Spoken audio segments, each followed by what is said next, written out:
W- Welcome to Dark Side of the Kitchen. As always, I am your host, Noel.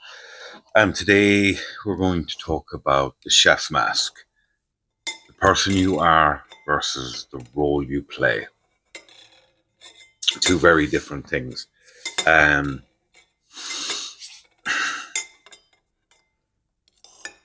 in the kitchen, you always don't get to be yourself. I've noticed this over the years. And you will eventually find, or you may not, but as a general rule, you will find some place that you end up actually being yourself.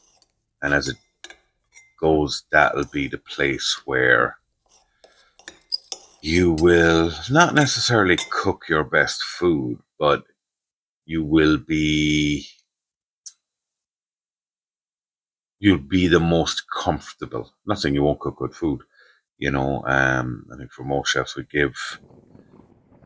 give everything we can, and we do what we do to the best of what we can do. Um, but in the kitchen, as I said, you don't always get to be yourself. You don't get to show up as you feel or say what's on your mind or take a moment when things get too heavy. You show up as what the moment requires. Calm, sharp, controlled, even if you're not. Even if you're just having a bad fucking day. Um, the kitchen doesn't ask how you feel. Doesn't care. Neither do the customers. Um, Not in a bad way. It's just they don't. Kitchen just asks if you can perform. And over time, you learn to how to put something on yourself, a version of yourself that can handle it, um, a version that doesn't hesitate or doesn't break, doesn't slow down. A mask, and the longer you wear it, the harder it is to take it off.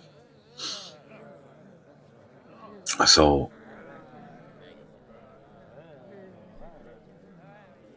every service is a stage.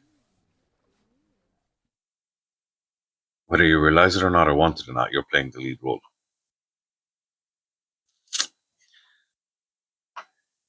You're the leader who has all the answers, even when you don't. You're the steady voice through all of the chaos, even if this is racing. Um,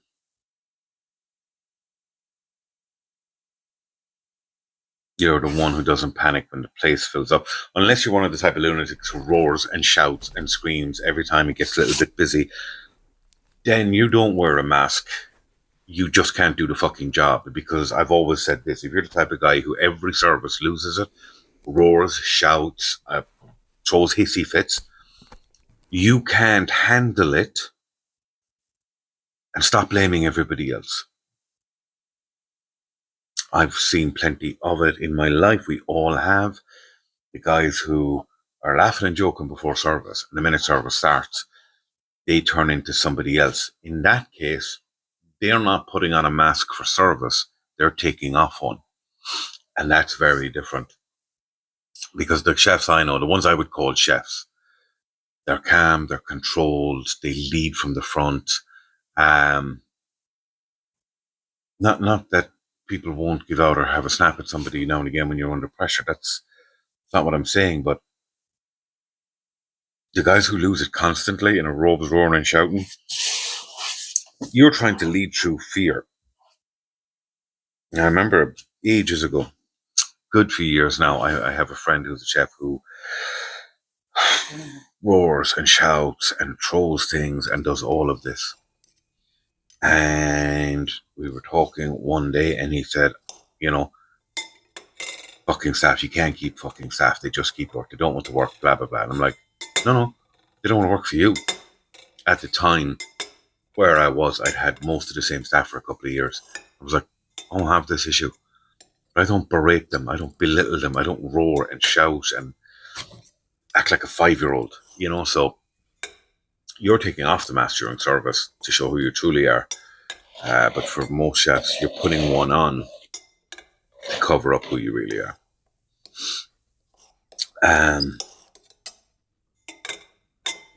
You're the one who doesn't panic, you know? Even sometimes if you feel it inside, you're calculating, you're second guessing, you're running on empty sometimes because hesitation costs time. So you don't hesitate. And time in a kitchen is everything. It is the currency of all kitchens in the world is time because you don't have enough. So you adapt, you sharpen your tone, you control your body language. You move like somebody who knows exactly what they're doing, even if you're not 100%, because everybody else has got to believe that you do. Even on the days you don't, you do. Now, over time, you do get most of the answers to if you're learning. Should be anyway. You can answer 99% of the questions. And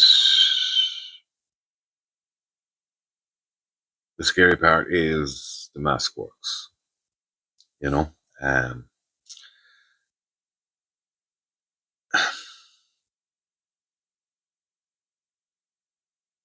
How do I put this? It's a mask, but in a good way. Look, I think in life we all wear masks.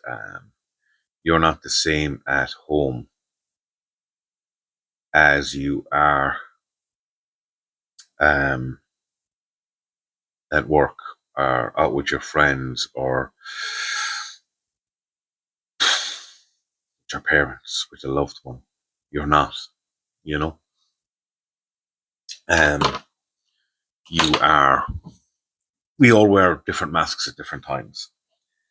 But for a chef, you wear one in the kitchen that's specific to the kitchen. And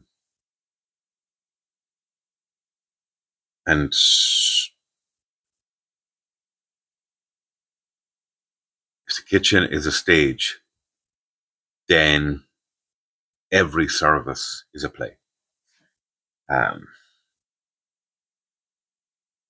Like one of the things you'd always say in a kitchen would be when you come in, you leave it at the door. Whatever's going on in your life, leave it at the door.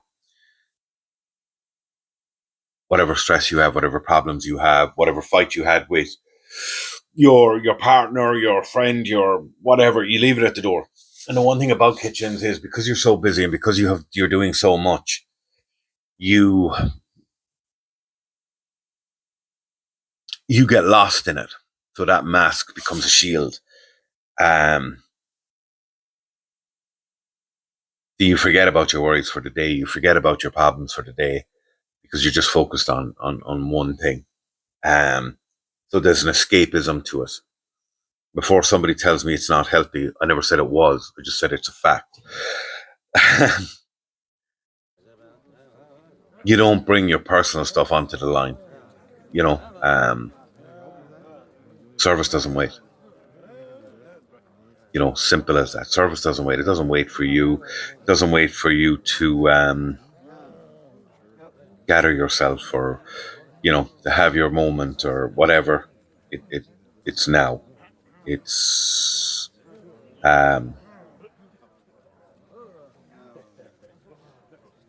it waits for nobody ever.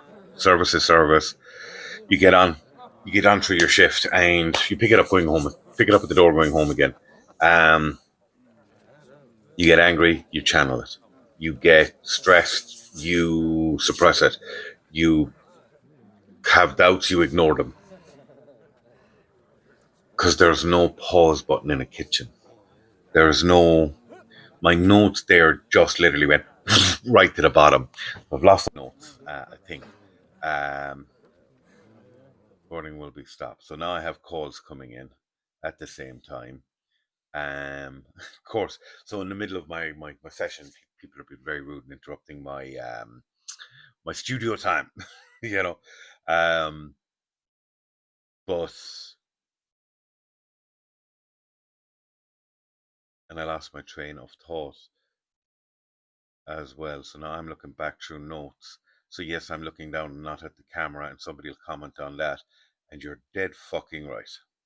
Not looking at the camera, I'm looking down at my notes that I lost because I got into this habit of writing the fucking notes, and now I can't do one without the notes because I get all confused in myself. I used to ramble, which I'm doing right now, by the way. Um, so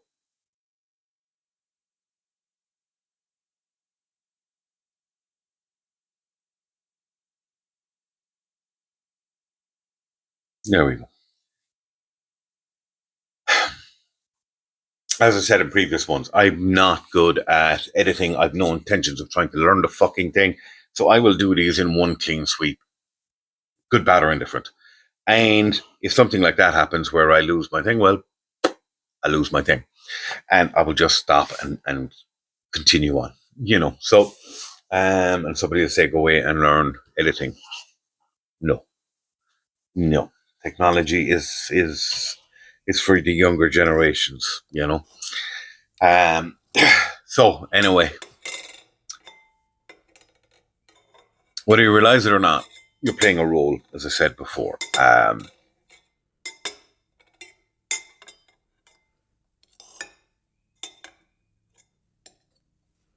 it's a role you earned through your knowledge, through your experience, through the years of service you put in.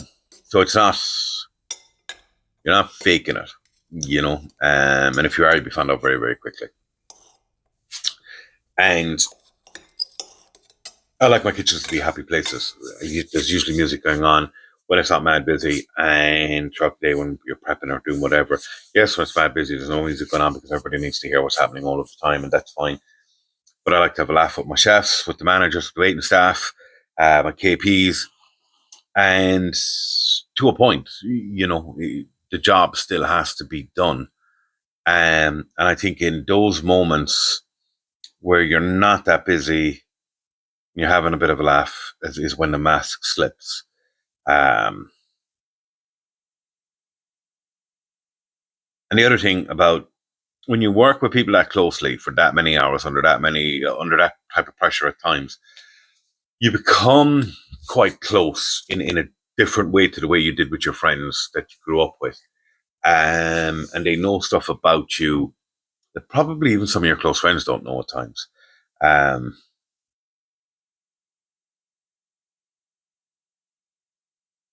because it's a different type of bond. Um, but when you're a chef, and whether you're building your career or continuing your career, I don't think you ever stop building your career. I'm pushing 52. I actually had a message conversation with a friend of mine this morning who 48 years in kitchens and intends on hitting 50. That's his goal before he retires. He'll be slowing down later this year. And he intends on hit 50 years. Now he's a guy, Lawrence, if you're listening, I'm talking about you. He's the other end of the country. So at some stage, I'm going to try to figure out how I can record putting two people on here, whether that's on a WhatsApp or whatever, one of these things that I can record it. And that way I could talk to certain chefs very quickly, or not very quickly, but much easier than trying to organize traversing to the other side of the country to meet with them on a Pacific time. And it gets messy because a guy like him with that much experience and knowledge in the game, I'd love to get him on for an hour and just let him go, just because guys like him are great chefs with a wealth of experience. And just to listen to them and the stories and the anecdotes. And there's a couple of others like that. But Lawrence, if you are listening, you're on my radar, buddy.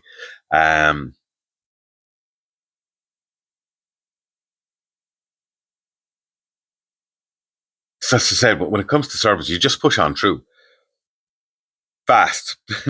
You don't process anything. You don't talk about it. You don't even acknowledge it. You you bury it. You bury it for service, and you get through the shift, and you put on the mask, and you just keep going and going. Then the service ends, the noise fades, the kitchen empties, and you step outside, but something feels off. Because the version of you that just ran that kitchen doesn't always switch off.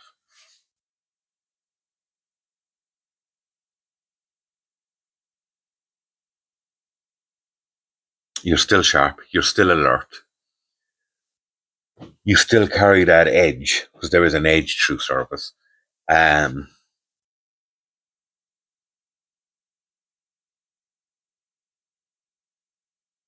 the people around you don't understand. And I'm talking about after you've left work. And I think it's why hospitality staff can be seen as quite clannish. People, as I said, the people, they don't understand why you're quiet, why you're distant, why you don't fully relax. Because they didn't just come out of that environment, and you did. And the mask hasn't come down yet. And I'm sure many chefs have had this from partners and loved ones and people like that of, you're not in the kitchen anymore.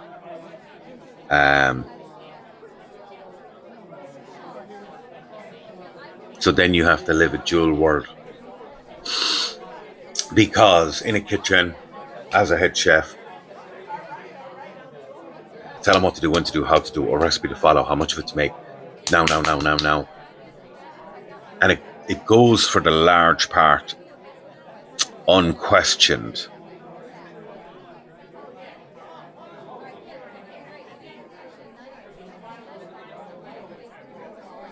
Because it's not that people can't ask me questions. Of course they can.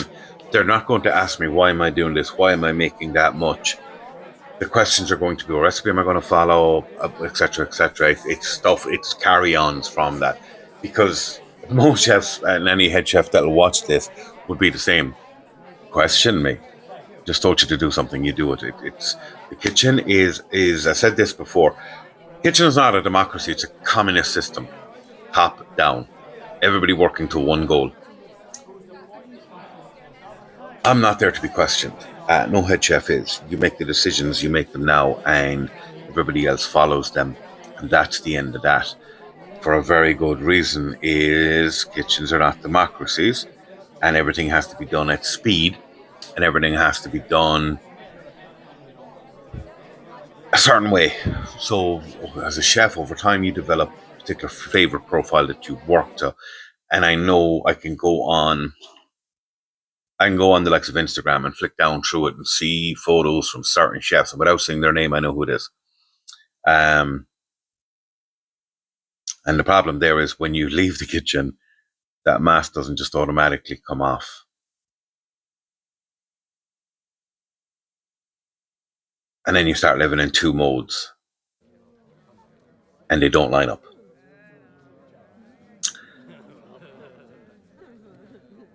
And no one can hold it forever. At some point, the mask slips. Maybe it's a bad service, maybe it's exhaustion, maybe it's something small that just hits at the wrong time. Suddenly, you react. Whether it's short temper, frustration, or silence that says more than words could ever say. But you can act in the rest of the world like you do. I was going to say real world, but the kitchens are very real. You can act like you do in the rest of with everybody else who's not a chef, the way you do with chefs. I know a lot of chefs would say, fucking wish we could. World would be a better place for it. Yeah, and I've had people say should leave chefs run the world because it would run very efficiently, because everything would be about speed. There's also the terriblest idea I've ever heard, because every country would be at war, because we would all say we had the best recipes, and if they could take the efficiency of kitchens into government, that would be good. There would be no diplomacy. None. Um,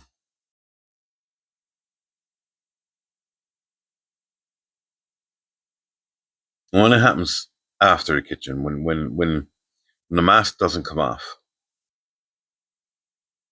and everything slows down and there's nothing left to distract you,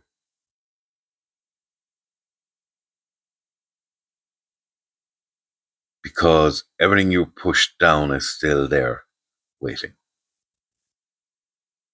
Now, there's a good side to the mask.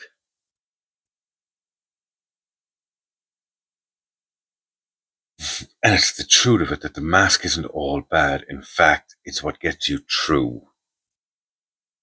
And as I said, I think everybody has masks in life. I just think the chef's one is more clear. It's what allows you to lead under pressure, to stay focused when things are a little bit chaotic, and to perform when everything's on the line. It builds discipline, control, resilience. Me, like a lot of chefs, I like my kitchens very organized, very tidy. I like my fridges tidy, and we do it daily, and we clean it daily, and we clean every time we use something. But we organize our fridges every day. We organize. I get annoyed when my fridges aren't orderly. I get annoyed when my dry stores aren't orderly. All of that, and then you should see me at home. It's chalk and cheese, because you can't stay that focused, disciplined, and organized all of the time, or it means you're never, because somebody's going to say, I do, oh, I'm a house, you did that. You're never taking the mask off, and that's a bad thing. You have to be able to separate the two. And I think it's a dual personality thing where, even in life, I'm never late. I can't stand being late because everything in the kitchen is on time, all the time, no excuses. But everybody else in my life is like, yeah, it's fine. We'll be there in a few minutes. Blah, blah, blah. No. It has to be precise with me. But when it comes to me personally, then I'm not as organized. My room, my area. It's not that it's dirty, of course it's not, but it's not as organized with me personally when I'm out of work. Because I put it all into work, into that version of me. That mask takes the best of you then. And it teaches you how to hold steady and how to hold everything that isn't you around you. And it's not that that version of you is fake. It's not. That version of me is trained, is forged through repetition and pressure.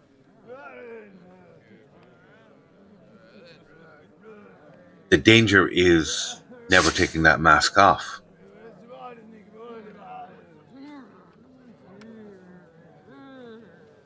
And there's a danger that you forget to take it off and put it back on. I wouldn't be the chef I am without that mask. But I'm not sure I'd be very good outside of the kitchen if I didn't take it off and put on that mask.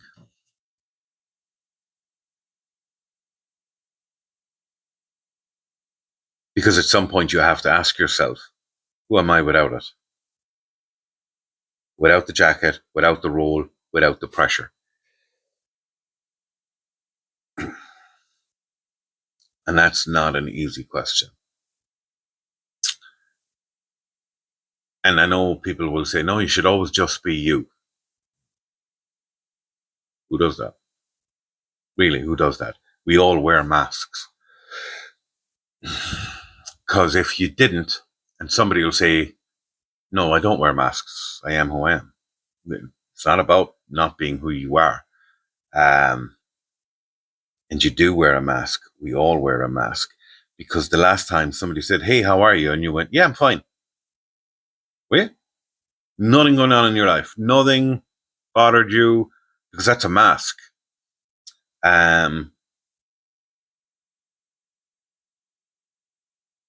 Because otherwise, what, you tell everything personally to everybody, everything personal happening in your life? No, we wear masks. And we wear different masks for different people. But I think the one with the chef is very cut and clear of who you are in the kitchen and who you are out of it. And I'm not saying you're completely different people. I would say I'm very close to the same person with certain details.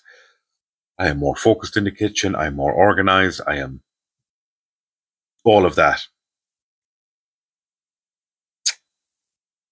I'm not in life.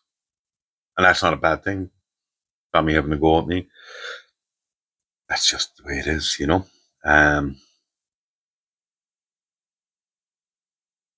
Because the kitchen shapes you.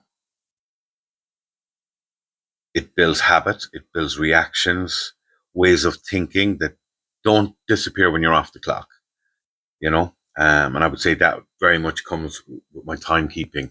It annoys me when things in life aren't when they're supposed to be. And I don't understand why it can't be, you know, and I don't understand why somebody will go, I'll meet you tomorrow at 10 o'clock and turn up at 10:15. Well, if you came in and sat down for dinner and I said you'd have it at 6 o'clock, 6:30 you still hadn't got it, what would you say? You'd be very quick to give out. You'd be very quick to complain. So then ask yourself, the last time you were late someplace, did you apologize profusely and not, I'm sorry? People will be very quick to complain about a drink taking a minute too long, starter taking a bit too long, not within reason, or main course, blah, blah, blah. But in life, will turn up late all over the place. So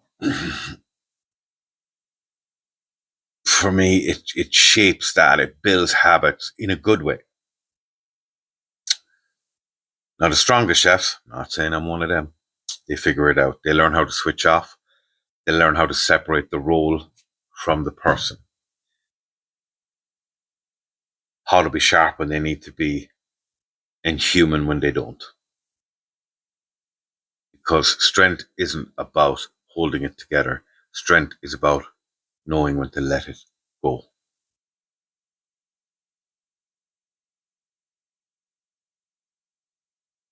The kitchen will shape you if you work in it. There's no way around that. There's no other way. You won't last otherwise.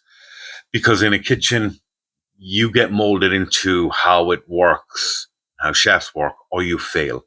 There is no middle ground. There's nothing of I'll be me and I'll do it my way. No, you won't last. Because the kitchen works a certain way.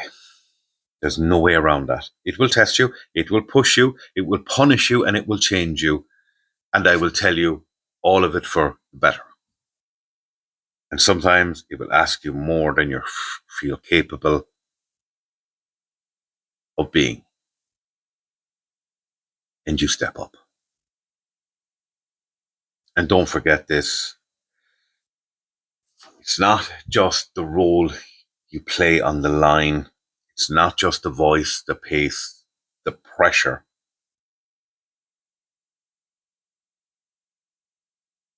You're still underneath all of that. And that part is worth holding on to.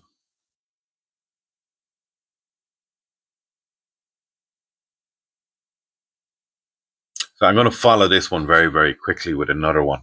Not today, probably tomorrow.